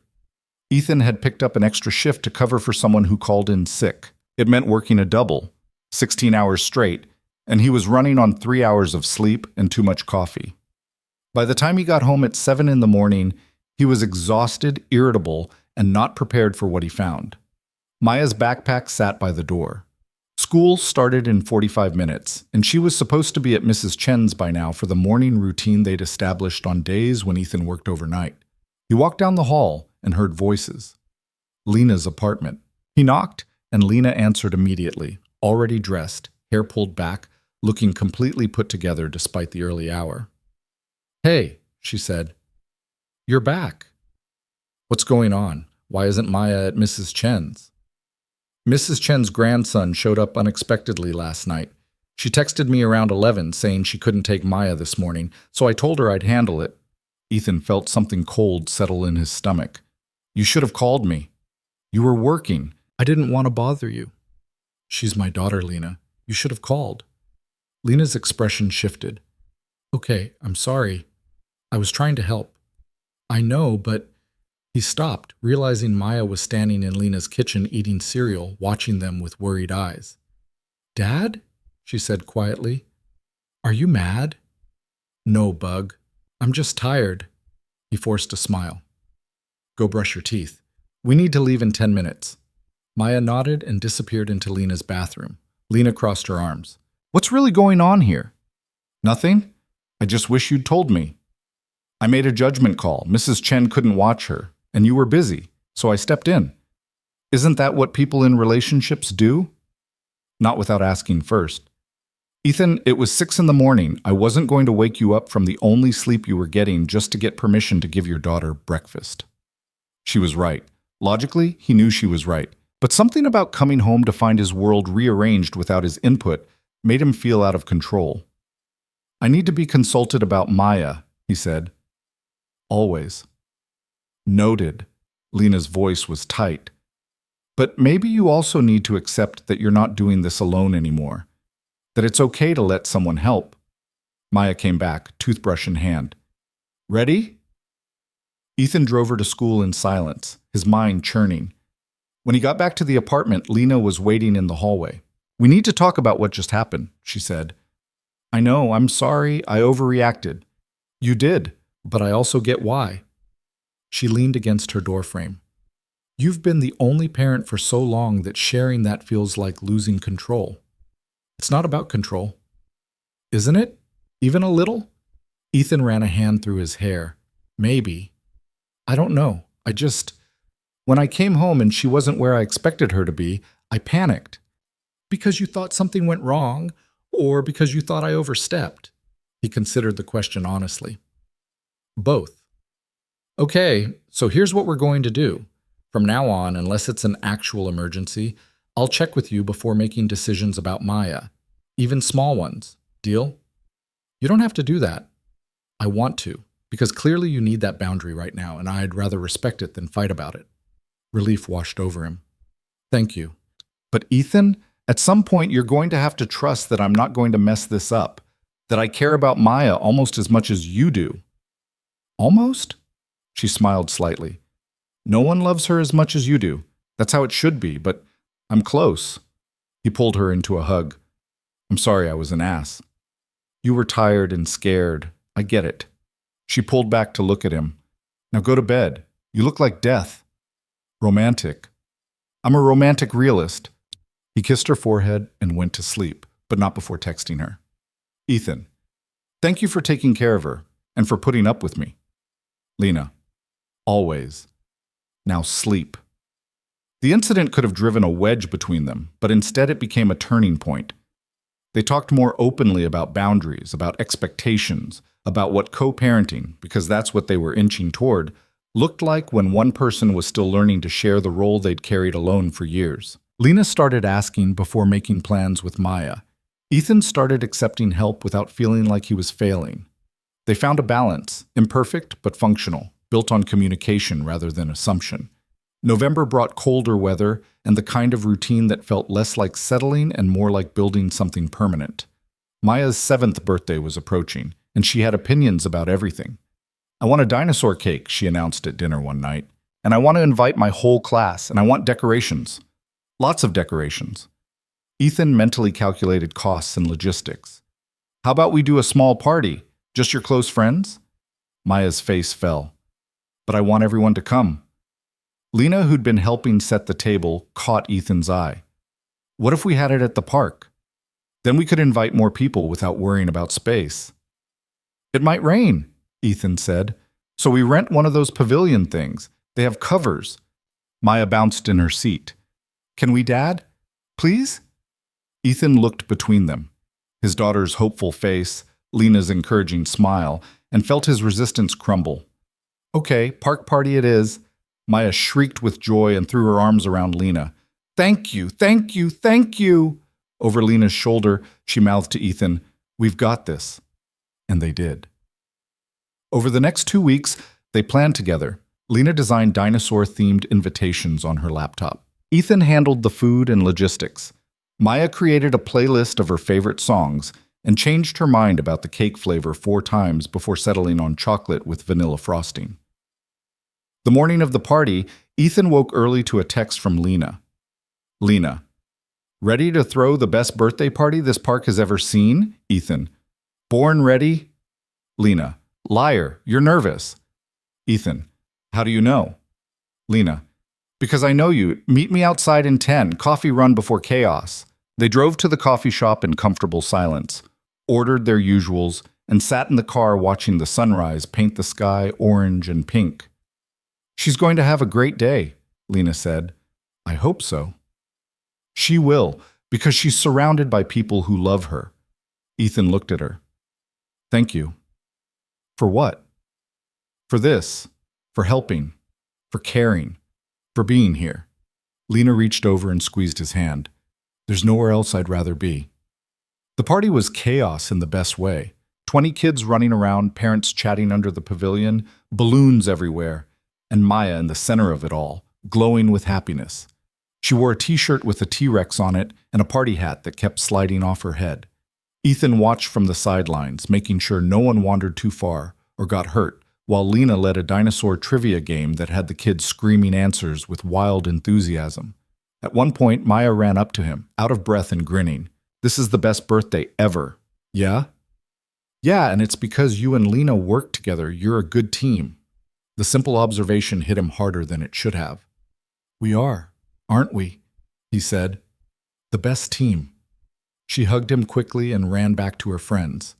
Later, as they sang happy birthday and Maya blew out her candles, Ethan stood next to Lena, their shoulders touching, and realized something fundamental had shifted. He wasn't just letting her into his life anymore. She was part of it. Essential. Irreplaceable. After the party, after the cleanup, after Maya had crashed on the couch surrounded by presents, Ethan and Lena sat on his balcony with mugs of tea watching the sunset. Today was perfect, Lena said. It really was. Maya's lucky to have you. I think we're both lucky to have you. Lena set down her mug and turned to face him.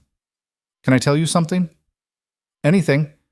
I've been thinking about the future a lot lately, about what I want, and I keep coming back to this, to you, to Maya, to the life we're building, and I don't want it to be temporary.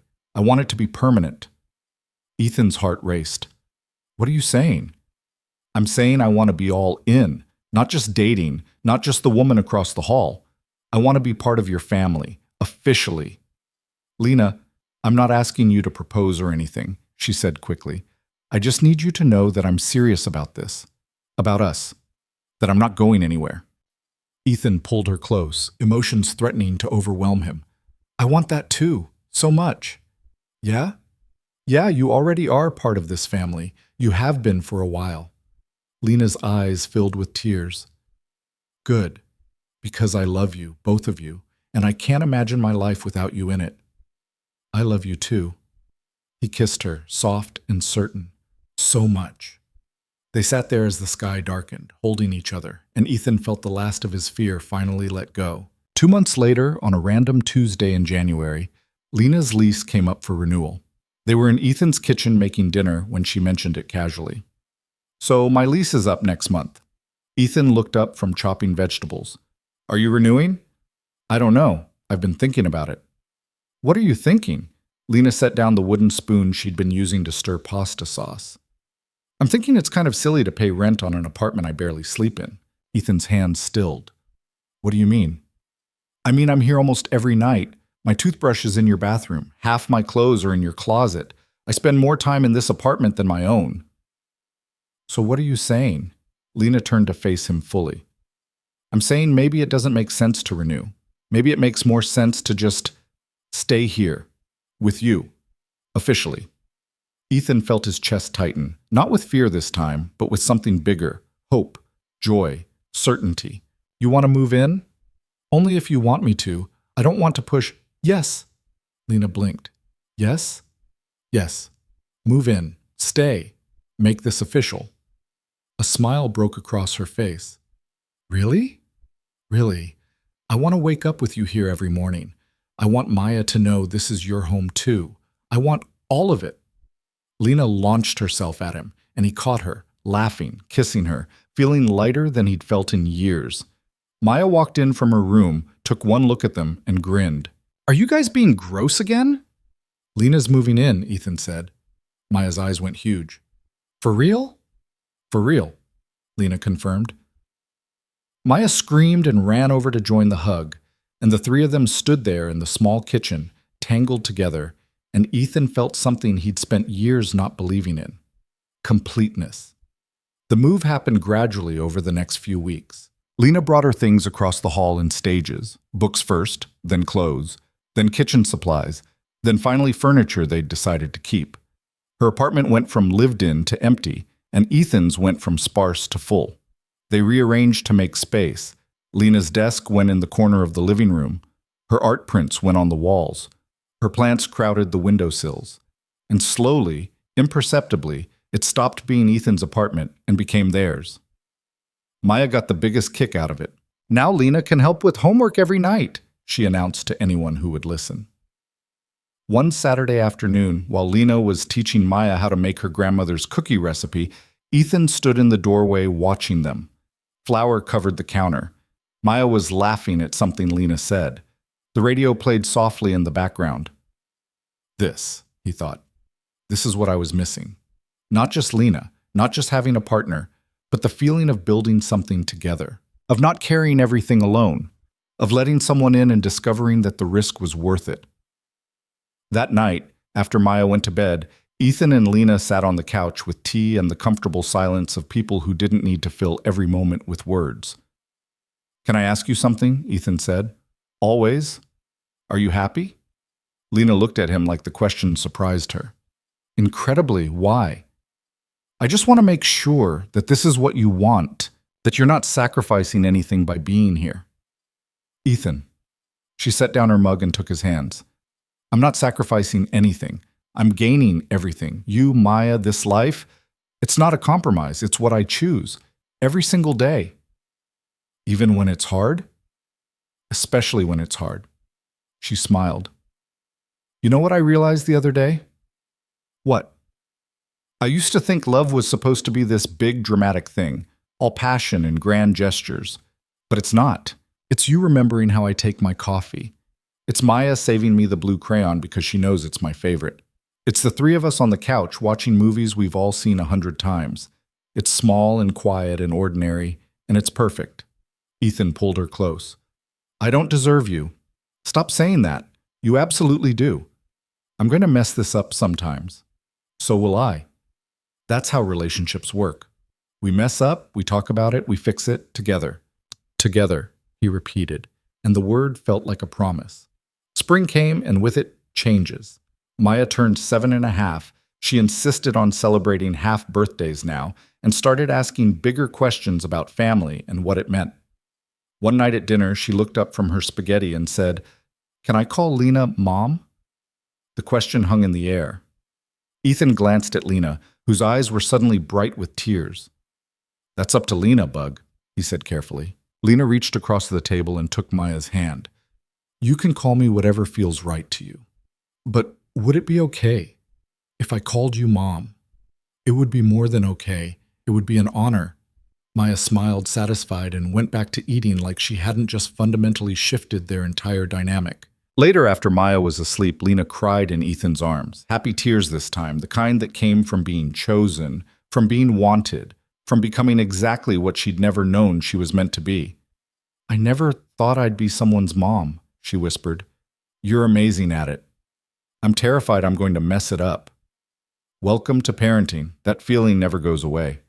He kissed her temple. "But you're not doing it alone. We're in this together." "Together," she echoed, and the words sounded like home. Summer brought lazy weekends and trips to the park and ice cream runs that left them sticky and happy. Maya started calling Lena Mom more often, testing it out, seeing how it felt. And every time she said it, Lena's face lit up like she'd been given the greatest gift in the world. One evening in July, Ethan suggested they go to the roof of their building, something they'd never done before. There was a small access door that led to a flat section overlooking the city. "Is this even allowed?" Lena asked as they climbed the stairs, Maya between them. "Probably not, but we'll risk it." The roof was empty, the city spread out below them in lights and shadows. They sat on the warm concrete and watched the sun set while Maya pointed out clouds and made up stories about their shapes. "This is nice," Lena said, leaning into Ethan's side. "Yeah, it is. I'm glad we took the risk." "The roof? Everything." She looked at him. "Us. This life. All of it." Ethan thought about the day they'd met, about carrying boxes up 3 flights of stairs, about broken lamps and string lights and a joke that almost ruined everything, about learning to let someone in despite being terrified of what it might cost. "Me too," he said. "Best risk I ever took." Maya, oblivious to the weight of the conversation, spotted a plane in the distance and started talking about where it might be going. Lena engaged immediately, spinning stories about adventures and far-off places, and Ethan sat back and just watched them. This was his family. Imperfect, unconventional, built from broken pieces and second chances. But it was his, theirs, and it was enough, more than enough. It was everything. Months later, on a cold Saturday in November, Ethan found himself standing in front of a jewelry store downtown. He'd been thinking about it for weeks, turning the idea over in his mind, testing its weight. Marriage. Not because he thought they needed it, not because anyone expected it, but because he wanted to promise Lena forever in a way that felt official, permanent, real. He walked into the store feeling completely out of his depth. "Can I help you?" a woman behind the counter asked. "I need an engagement ring." "Wonderful. Do you know what style you're looking for?" Ethan had no idea, but he described Lena, her personality, her style, the way she approached life with openness and warmth, and the woman guided him to a simple band with a small diamond. Nothing flashy, nothing complicated, just beautiful. "This one," he said. "Excellent choice."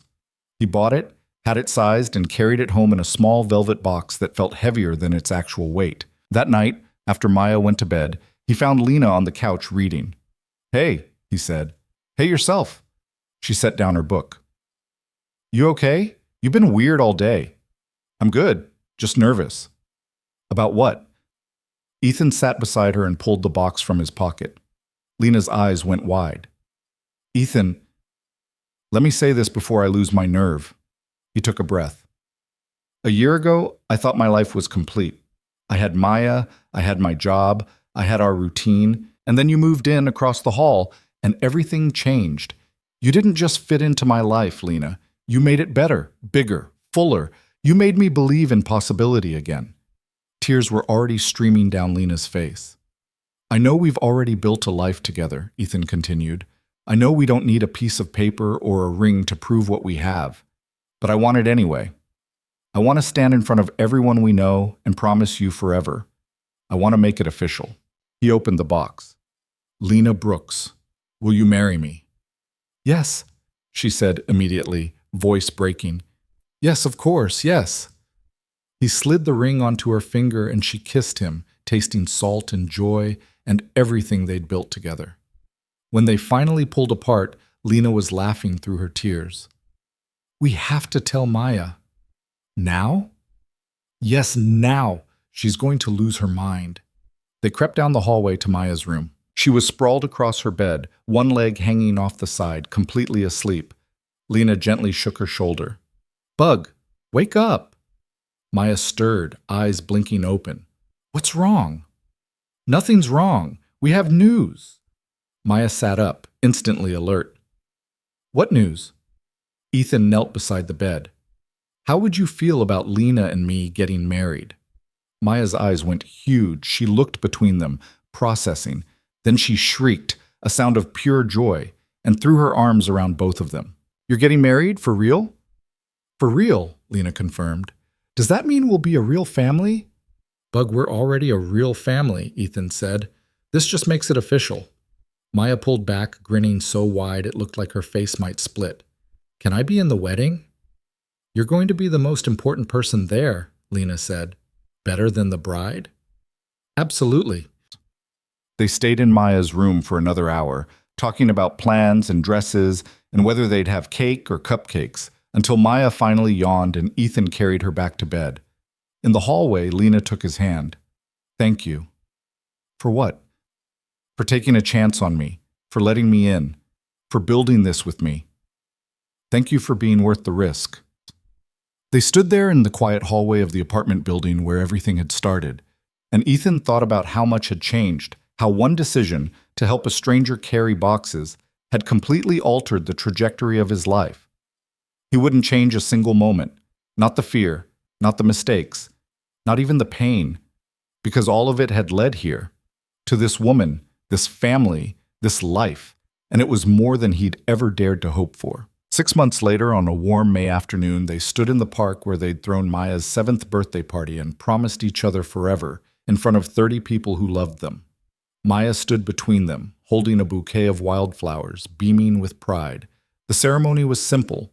No grand speeches, no elaborate decorations, just two people who'd learned to trust again, making promises they intended to keep. When the officiant said, "You may kiss the bride," Ethan pulled Lena close and kissed her like they had all the time in the world.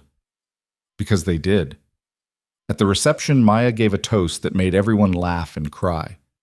My dad and mom taught me that family isn't just about who you're related to, it's about who shows up, who stays, who loves you even when it's hard. And I'm really glad they showed up for each other, and for me. Ethan's throat tightened as he pulled his daughter into a hug. Later, as the sun set and the dancing started, Lena and Ethan stood at the edge of the party watching Maya spin in circles with her friends. We did it, Lena said. We did. No regrets? Not a single one. She leaned her head on his shoulder. I love you, Ethan Carter. I love you too, Lena Carter. The name sounded right, like it had always been meant to be that way. They stood there as the evening deepened into night, surrounded by light and laughter and love. And Ethan felt a peace he'd spent years not believing existed. This was what happiness looked like. Not perfect, not without challenges, but real. Built, earned, and absolutely worth every risk they'd taken to get here. Across the park, Maya ran over and grabbed both their hands. Come dance! They let her pull them into the crowd, the three of them moving together under string lights that looked remarkably similar to the ones they'd hung in Lena's apartment all those months ago. Full circle, Ethan thought. They'd come full circle. And the best part? The story wasn't over. It was just beginning.